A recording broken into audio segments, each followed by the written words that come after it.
Ok, bon, alors, on va voir quelque chose d'assez intéressant, proposé par Krita.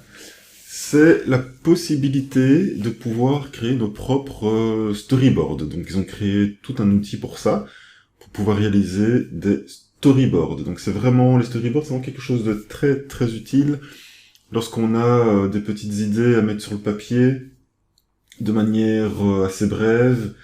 Ça permet d'avoir une bonne preview, en fait, de ce que l'animation pourra donner par la suite. Ça permet d'implanter un type de scénario avec des idées et des petites annotations, etc., etc.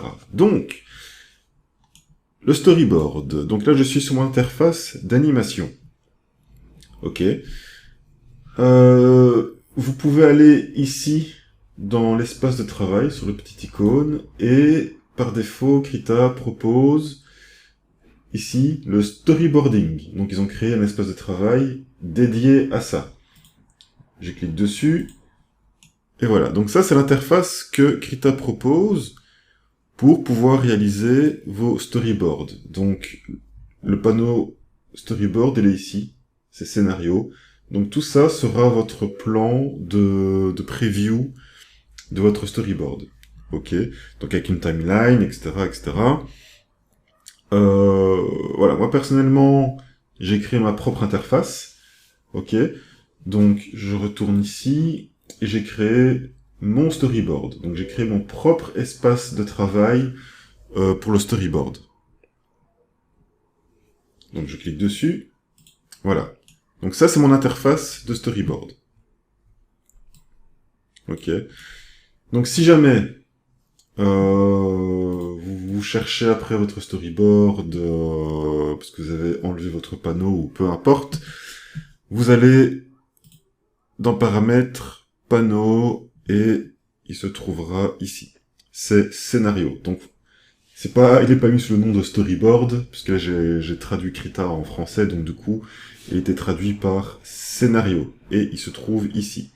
Donc si vous ne le trouvez pas, et que vous voulez créer une interface à partir de zéro, votre propre interface de storyboard à partir de zéro, vous pouvez aller venir le chercher ici, dans l'onglet paramètres, panneau, scénario. Ok. Donc voilà, donc là je suis sur mon propre espace de travail de storyboard.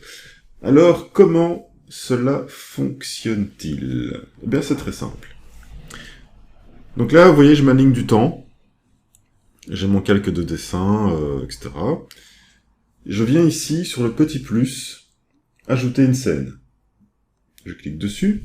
Hop, il me fait apparaître ici ma première scène. Donc c'est mis ici, scène 1. Ok. Donc si on veut, on peut le renommer. Je double-clique dessus. On va l'appeler par exemple, pour changer, on va l'appeler acte 1. Voilà, c'est juste histoire de changer le nom. Voilà, acte 1. Ok. Et on va, par exemple, créer notre premier acte, notre première scène. Ok. Donc je vais prendre un noir, j'ai déjà mon brush. Donc qu'est-ce qu'on pourrait faire? Ben, par exemple, on pourrait faire quelqu'un qui marche.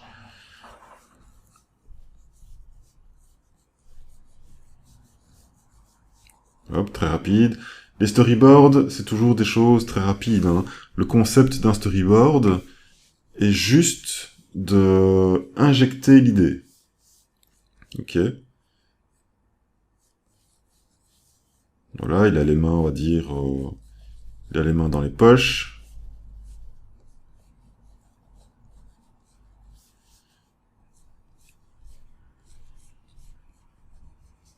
Hop.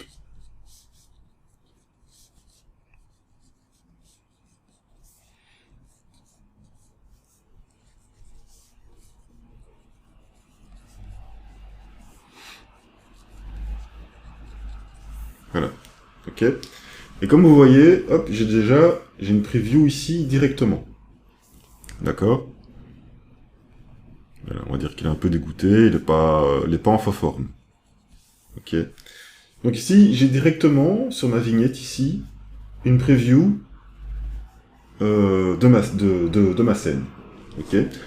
On peut également ajouter un commentaire. Donc si je viens ici, dans commentaires, je clique, je double-clique. Ah non, qu'est-ce que je raconte, excusez-moi. J'appuie sur le petit plus ici, hop, et il me propose de pouvoir inscrire un commentaire. Donc on va l'appeler coup de foudre. On va faire en sorte qu'il rencontre quelqu'un et qu'il aura un coup de foudre. Ok, voilà. Donc ça s'inscrit ici, mon commentaire, coup de foudre. En fait, on peut dire que c'est le titre. En fait, on va dire que c'est le titre de votre animation. Donc ils appellent ça commentaire, mais voilà, ils auraient très bien pu appeler ça titre. Donc coup de foudre. Ici, si je coche l'œil, je peux l'activer ou désactiver mon commentaire. Si j'appuie ici sur la poubelle, je peux supprimer mon commentaire. Donc là, j'appuie sur le plus, je vais le remettre. Coup de foudre. Ok. Maintenant, on va dire que ça c'est mon titre. Et je voudrais ajouter une annotation. Je voudrais expliquer ce qui se passe ici dans ma première scène. Donc je viens dans la zone ici, et je fais un double clic. Voilà. Et là, vous voyez, j'ai le petit truc en surbrillance qui dit que je peux écrire un texte. Donc on va dire...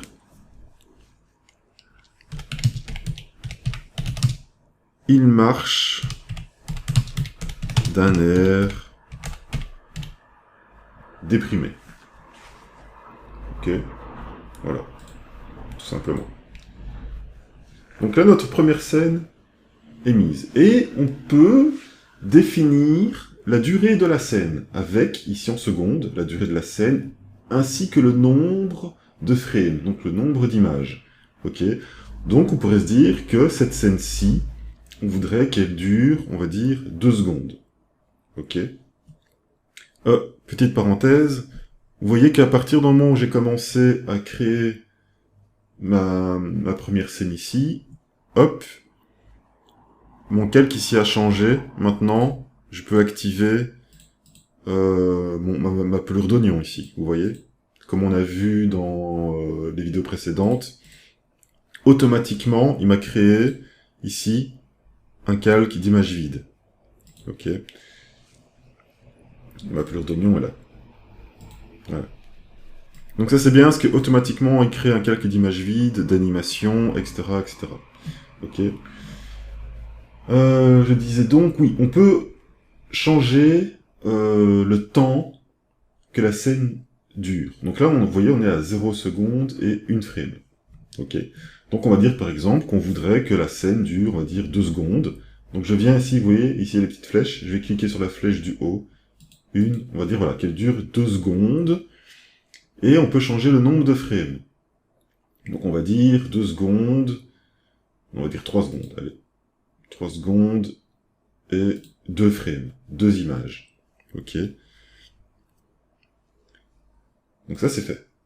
Maintenant, il faut dessiner la suite. Donc pour dessiner la scène suivante, vous venez ici sur le petit plus. Donc plus ici en bas c'est pour créer la première, vous pouvez venir ici, sur le plus ici. J'appuie, hop, il me crée ma deuxième scène. Ok. Si je veux, je peux également la nommer. Acte 2. Voilà. Vous voyez que le titre est revenu ici. Coup de foudre. D'accord. Et là, vous voyez qu'il est mis 74. Là, c'est 0. Ça correspond à quoi? Ça correspond à la timeline. Donc là, 0, ça veut dire que ma première scène démarre à la frame 0, à l'image 0. Ok. Que ma deuxième scène, ici, va démarrer à l'image 74. 72, 73, 74. Donc vous pouvez vérifier ici, je suis bien à l'image 74. Pourquoi? Parce qu'on l'a dit que notre première scène durait 3 secondes et 2 frames. Ok. En sachant, je vais désactiver la pelure d'oignon, en sachant qu'une frame, normalement, c'est 24 images. Ok. Donc 24 x 3, 72, plus 2 images, 74. Ok. Donc ici, je vais bien démarrer à la 74e image. Ok. Et tout ça est automatique. Si maintenant je lui dis que ma première scène, je veux qu'elle dure 2 secondes, donc là, regardez bien, hein, ma timeline ici, qu'elle dure 2 secondes, je vais descendre d'1 seconde, tac, vous voyez? De 74, il est descendu à 50. Donc elle va durer 2 secondes et 2 images, donc elle va durer 50 images. Ok? Donc ça, c'est quelque chose de vraiment très bien, c'est qu'on peut déterminer le nombre de secondes de la scène, rajouter des images pour rallonger la seconde, donc 2 images et 2 frames, ça fera 50 images à la place de 48, ok? Et que automatiquement, il va synchroniser les scènes sur la timeline. Donc ça, c'est vraiment quelque chose de très très très bien pensé. Ok.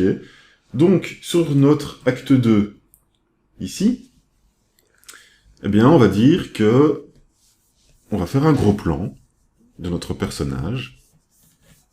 Voilà.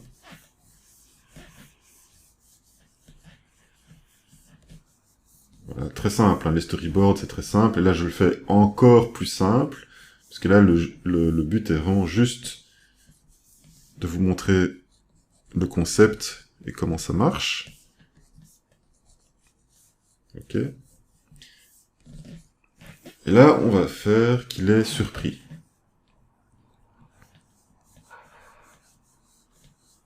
Surpris en mode cartoon, quoi.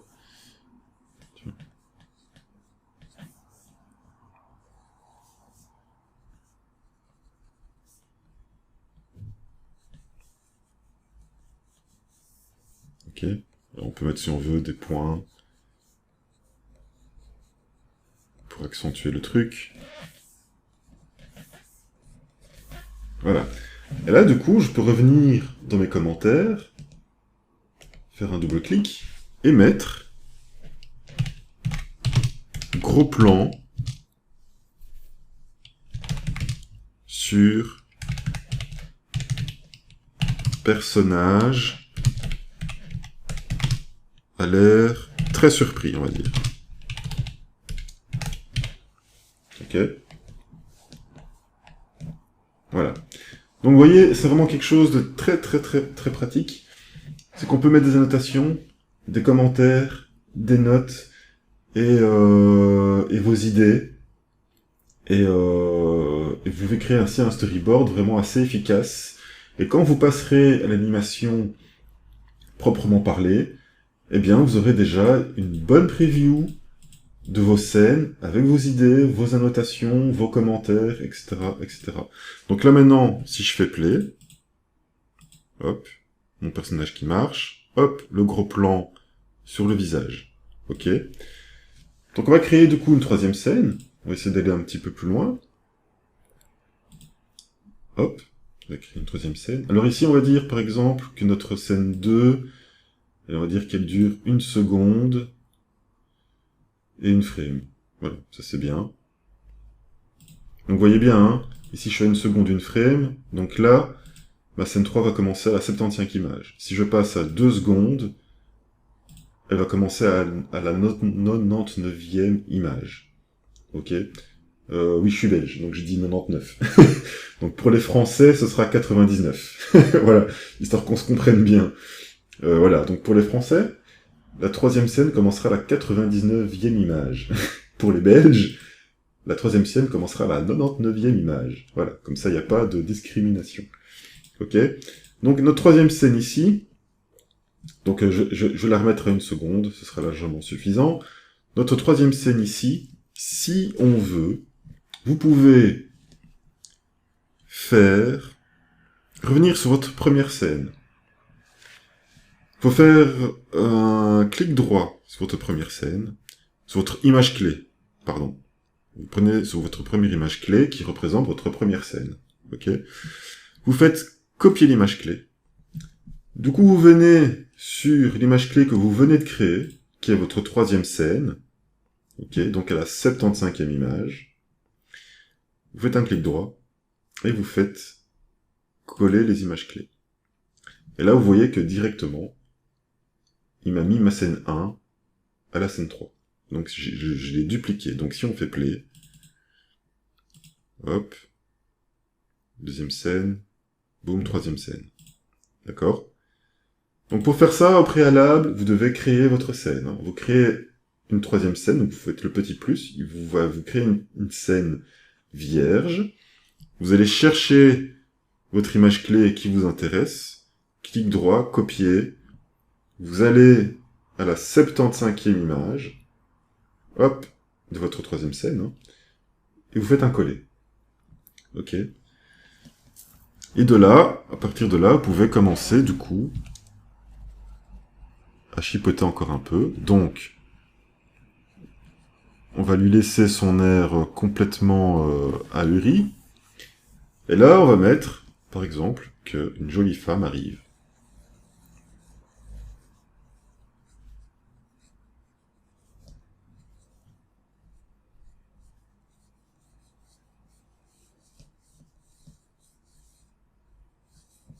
Ok, hop. Voilà.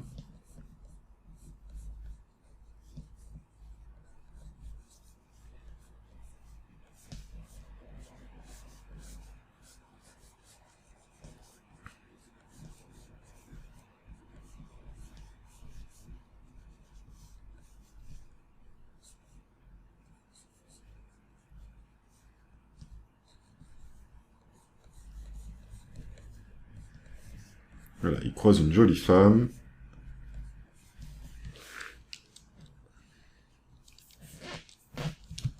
Elle est complètement ahuri. Et de là, du coup, on peut venir ici, mettre un commentaire. Croise une magnifique jeune femme. Voilà. Ok. Et là, on peut dire que du coup, la troisième scène ici, on va dire qu'elle peut durer 2 secondes, par exemple. Et 2 images. Voilà. Ici, on fait play. Le personnage qui marche, gros plan, croise la jolie femme. Ok. Et ainsi de suite. Donc on va pas faire la sienne entière, l'animation entière, sinon on en a pour on en a pour un petit moment. Là, le but est que vous compreniez le concept et de comment ça fonctionne. Ok. Donc vous voyez, c'est vraiment très très bien fait. C'est vraiment très utile, c'est vraiment très très pratique pour implanter vos idées, mettre vos annotations, vos commentaires, etc., etc. Et après, vous avez un storyboard, franchement, c'est 50% du boulot qui est fait. Hein. Quand vous voulez faire l'animation, réaliser un bon storyboard, c'est vraiment une grosse partie du travail qui a déjà été réalisé. Ok, quand vous voulez vous lancer dans des animations, quoi. Ok, donc petit récap. Le 0 ici, le nombre dans le petit carré représente sur la timeline l'image clé à partir de quand votre animation commence. Donc la scène 1, l'acte 1 commence à la frame 0, la scène 2 commence à l'image 50, la scène 3 commence à l'image 75. Ici, vous pouvez augmenter la durée et le nombre d'images. Donc là, si je passe à 3 secondes, vous voyez que automatiquement, sur ma ligne du temps, la scène 2, la scène 3 reculent sur ma ligne du temps. Si je rapte ici, automatiquement, elles reviennent en arrière. Ok. Donc ça, c'est vraiment très très bien. Ok. Commentaire ici, pour changer vos commentaires. Ok. Double-clic ici, pour mettre une notation, une idée, description de scène, etc., etc. Le petit plus ici, pour créer une nouvelle scène, etc. Petite poubelle pour la supprimer, et voilà. Maintenant que vous avez votre storyboard, ok. Vous êtes content de votre storyboard, ok, on a notre petit perso qui marche, ouah, gros plan, truc de ouf, ouah, la gonzesse. Voilà. Une fois que c'est fait, vous pouvez l'exporter. Donc vous venez ici dans Exporter, format PDF ou SVG. Là, en l'occurrence, on va faire un format PDF, vous cliquez dessus, il vous ouvre cette fenêtre.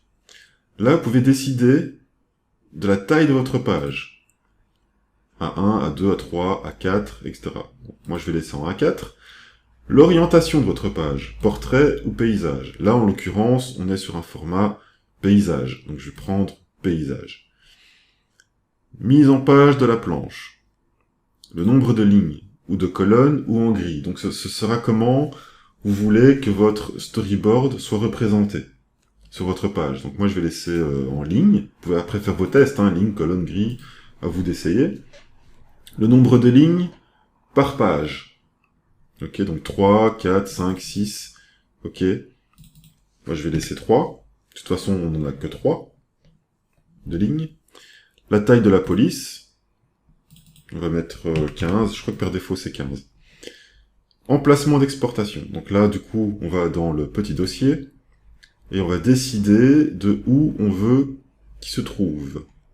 Où est-ce qu'on veut qu'il soit envoyé. Donc là, je vais le mettre ici. Je vais mettre test storyboard. Ok, je fais enregistrer. Ok. Et là, je fais exporter. Maintenant, on va vérifier si il a bien fait son travail. Donc, je vais aller chercher, du coup, mon fichier. Donc, voilà. J'ai été récupérer mon fichier. Et regardez-moi ce travail.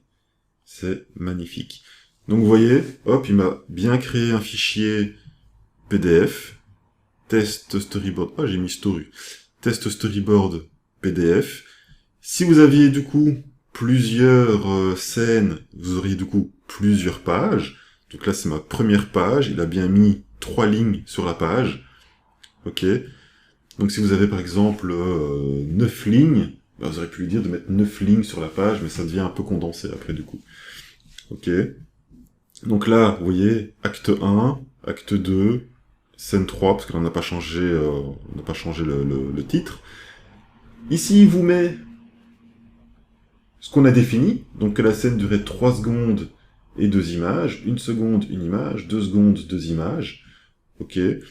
On a bien l'aperçu ici dans la vignette de ce qui se passe dans la scène, notre titre, et ainsi que les commentaires, les idées et annotations mis sur le côté par rapport à la scène, donc croise une magnifique jeune femme, etc.